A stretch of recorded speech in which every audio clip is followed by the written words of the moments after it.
আজকে আমার বাবানের দায়িত্বটা পুরোটাই মা নিয়েছে। প্রতিদিন তো আমি করি, মাঝে মাঝে মনে হয় একটু রেস্ট নিই, তো মাকে বললাম তুমি আজকে করাও।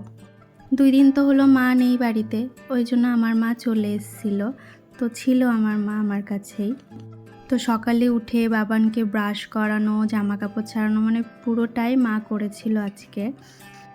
আর আমি টুকিটাকি কাজগুলো করছিলাম, বাবানকেও সামলাচ্ছিল আর বাড়ির অন্য কাজগুলোও মা করে দিয়েছিল অনেকটা। আজকে আমি একটু লেট করেই উঠেছিলাম, মা তাড়াতাড়ি উঠে সব কাজগুলো সেরে নিয়েছিল। আমি তারপর উঠে পুজোটা করে একটু সকালের খাবারটা করে নিচ্ছিলাম। তো বাবান 2 দিন ধরেই বলছে মা একটু লুচি খাবো লুচি খাবো, ওই জন্য ভাবলাম আজকে একটু লুচি করি সকালবেলা। আর ও তো ঘুম থেকে উঠে দেখেই যে লুচি হচ্ছে, ও তো লুচি পেয়ে খুব খুশি হয়ে গেছিলো যে আজকে লুচি খাবো। ওকেও আলাদা করে দিয়ে দিয়েছিলাম, কারণ ও হাত দিয়েই খাবে বলছিল, তো ওকেও আলাদা করে দিয়েছিলাম আর আমরাও একসাথে বসে পড়েছিলাম আর খাচ্ছিলাম। আর সকালবেলা একটু বসে বসে গল্প করে নিচ্ছিলাম মার সাথে। আর ও তো গল্প করতে দেয় না, কোনো কথাও বলতে দেয় না, একবার এখানের লুচি ওখানে, ওখানের লুচি এখানে, এই করতে থাকে।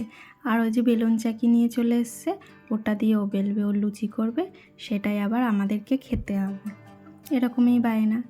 তারপর খাওয়া দাওয়ার শেষে আমি চলে গেছিলাম একটু পাশেই বাজারে। মা থাকলে তো মাই যায় বাজারে, এখন মা নেই, ওই জন্য আমি একটু পাশেই গেছিলাম বাজারে, আর যাইনি। পাশে আমাদের দোকান আছে, তো ওখান থেকে একটু মাংস, একটু যা যা দরকার ছিল সেইগুলো একটু করে নিয়ে এসেছিলাম। একা একা না দোকানে যেতেও ইচ্ছা করে না, ওই জন্য মাকে বললাম মা তুমিও চলো। আর ছেলে তো যাবেই, তো গেছে পরে ওখানে দোকানে খাবার দেখেছে, সেই দেখে কান্না যে ওটা কিনে দিতে হবে। আর আমি তো দিইনি, নিয়ে চলে এসেছি, ওই জন্য তুমি কেন দাওনি, ওই জন্য সারা রাস্তা কান্না করতে করতে এসছে। আর বাড়ি এসেই না কেটে কুটে তাড়াতাড়ি রান্নাটা বসিয়ে দিয়েছিলাম, যে তাড়াতাড়ি হয়ে যাবে, কারণ একটু পরে আবার বেরোতে হবে, এক জায়গায় যাব। তো কিন্তু টাইমও হয়ে গেছিলো, পুরো রান্নাটা হয়নি, অর্ধেক রান্নাটা করেই বেরিয়ে গেছিলাম। এটা কে দেখতা, কে এটা ভূত মনে হয়, দেখতা চিনতে পারছিস? হ্যাঁ চিনতে পারছ? ধরলো। তো আমরা যখন ওখান থেকে আসছি তখন ফোন এলো, যে আমার বান্ধবী ফোন করেছিল যে আমি এসছি তুই আয়। তো এসে তো দেখি দাঁড়িয়ে রয়েছে, রোদের মধ্যে এসেছিল। আমি বললাম চ তাড়াতাড়ি ঘরে চ, ঘরে গিয়ে বস। তারপর ও ঘরে এসে বসলো। আর আমি তো অর্ধেক রান্না করে গেছিলাম, আর অর্ধেকটা এসে করলাম, এই চিলি চিকেনটা করলাম, আর ভাতটা করে গেছিলাম, ভাতে এসে শুধু সবজিগুলো দিয়ে দিয়েছিলাম। আর এইগুলো করতে করতে টাইমও হয়ে গেছিলো, বাবানের স্নানেরও টাইম হয়ে গেছিলো, তো স্নানটা করিয়ে নিচ্ছিলাম। আর এইদিকে চলে এসেছিলো ননদের মেয়ে, তো একটু বেশি করেই আজকে রান্নাটা করেছিলাম, বলছিলাম একটু পাঠিয়ে দিতে, নিয়ে যাবে, তো ওই জন্য এসেছিলো পড়ার থেকে। তো এসে একটু বসেছিল, রান্নাটা ওকে গুছিয়ে গাছিয়ে দিয়ে ও তো চলে গেছিলো। তারপর আমরা বসে গেছিলাম, বাবানকেও খাইয়ে নিয়েছিলাম, তারপর আমরা 3 জন মিলে একসাথে বসে পড়েছিলাম। আমরা খাচ্ছিলাম আর বাবানকে একটু টিভি চালিয়ে দিয়েছিলাম, নালে বসে শান্তি করে খেতেও দিত না, জ্বালাতন করতো।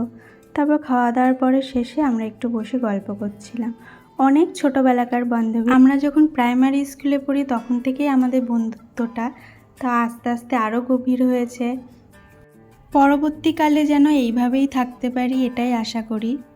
আর অনেক দিন পর দেখা হলো, তো অনেক গল্প জমা ছিল, তো সেইগুলোই আমরা বসে বসে করছিলাম। এর আগেও একবার এসেছিল, কিন্তু এইভাবে কোনো দিন আসেনি, এতক্ষণ থাকেনি।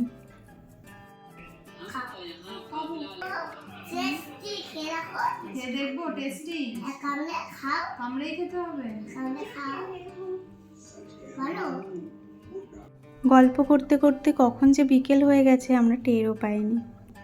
দুপুরে আজকে শোয়াও হয়নি, তো বসে বসে অনেক গল্প করেছিলাম। তা এখনও বাড়ি চলে যাবে, ওই জন্য ভাবলাম একটু এগিয়ে দিয়ে আসি।